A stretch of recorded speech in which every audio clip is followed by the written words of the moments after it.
Well, good morning, and I hope you're well. Anthony has asked us to share a little bit about the Scottish Baptist College and, in particular, how we've addressed the restrictions of the COVID-19 lockdown.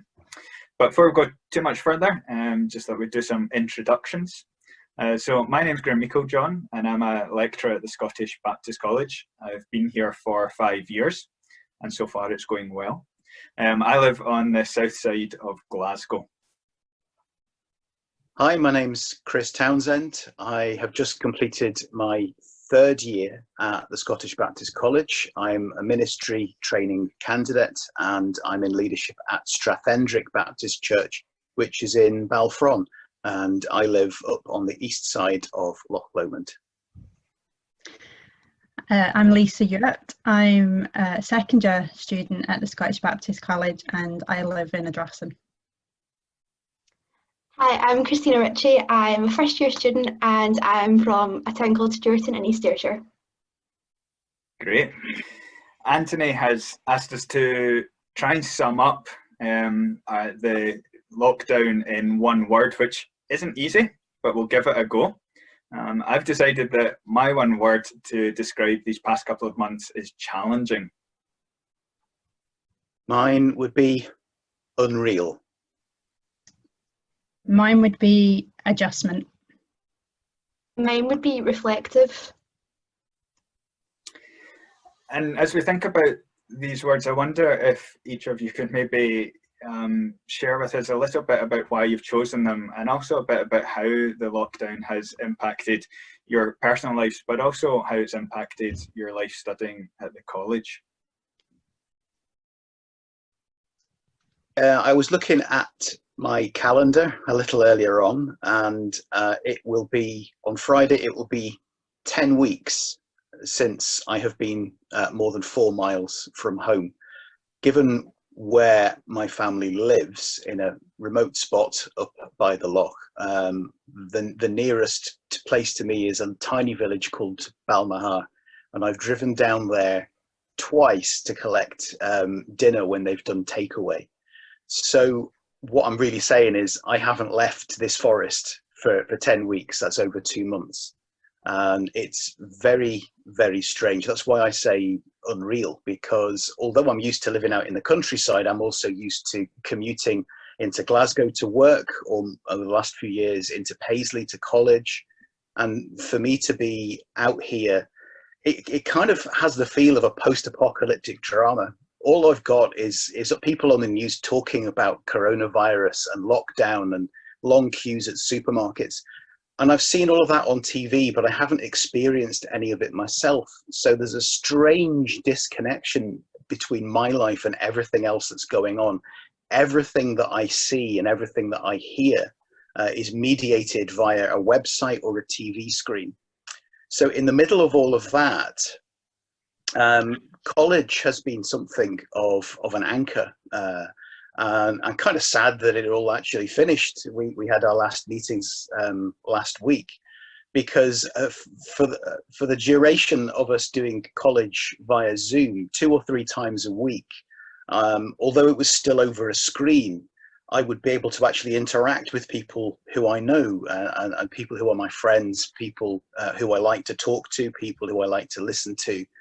And that was kind of like a grounding for me in what has otherwise been a very, very strange experience.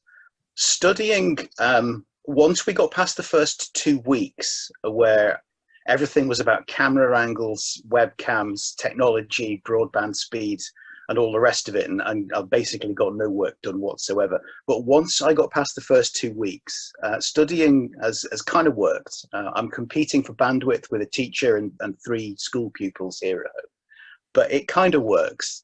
But there is still that niggling sense at the back of my mind that the first time I'm allowed back into civilization, or the first time I have reason to drive into a town, I don't know quite what I'm going to do with myself. And maybe normality will seem unreal about then. Anyway, unreal. So my word was adjustment. And literally, you know, as Chris said, it's been 10 weeks, but in the space of 24 hours, what we classed as normal and routine and accepted suddenly got thrown into chaos, and we had lockdown.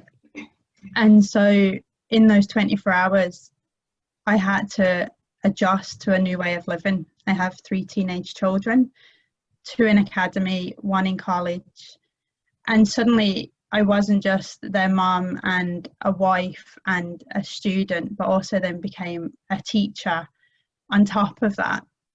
And so this period of adjustment where not only I was having to teach them their education and maintain that, but then also chase my daughter in college to make sure that she was doing her education, I then had to adjust to a new way of learning for me, where I wasn't sat in a classroom with students that you could have that theological debate with. And trying to have a debate in a classroom and a debate through a computer screen is 2 different things. And so learning for me became an adjustment, a new way of doing things. And so, yeah, I don't think even after 10 weeks, I fully had it nailed and sorted and everything else. It was a day by day, hour by hour, moment by moment, trying to adjust to this new way of living. So that would be me. It was an adjustment.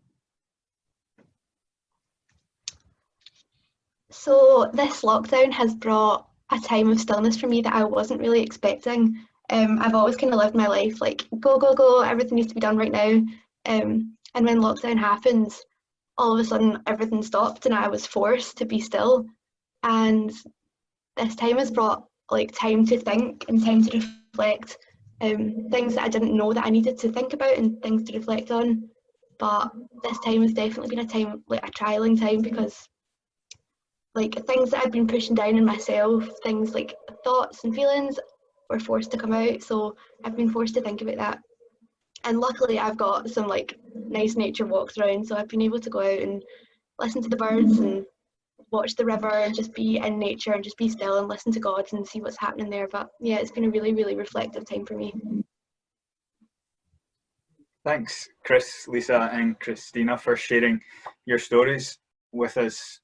As we start to wrap up, I wanted to kind of reflect a bit further on my own word, challenging. And I think challenging is an interesting word because it depends on the context that you use it. Yeah, it sometimes has negative connotations, that something is a challenge and it's tough and it's difficult. But then sometimes challenging is good, that it was worth the effort or that it was stretching. And I think often academia learning is meant to be challenging. It's meant to be stretching. It's meant to help us develop our understanding, to strengthen our faith.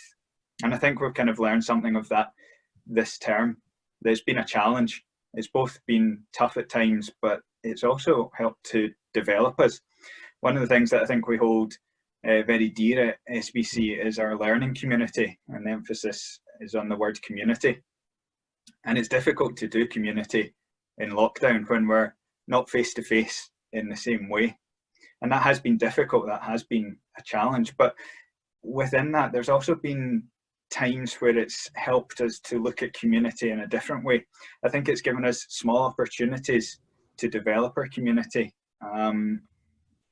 Through the lockdown, through doing teaching online, I got the opportunity to be introduced to Chris's children, for example, who were at home at school while Chris was in class. Or when we were sharing some social time, having the opportunity to actually just share our lives a bit more. I learned that Christina spoke Gaelic. And then I think we've been able to journey with one another in a different way. Lisa didn't say, but you had suspected case of COVID-19, and that was a challenge for you to continue to study while being unwell, but hopefully we were able to journey through that with you and cheer you up. At least I hope we cheered you up in some way. And so we've done community in different ways. We've had different opportunities to develop our community and strengthen our faith through journeying with one another. So yeah, it's been a challenge, but even within that challenge, there's been moments of hope. And I think that's what I've taken away from these past couple of months. Thanks for listening to us, and I hope that's given you at least a little bit of insight into life at the college. And we thank you for your continued support and prayers as we continue at the Scottish Baptist College to equip people to participate in God's kingdom through mission and ministry. Bye.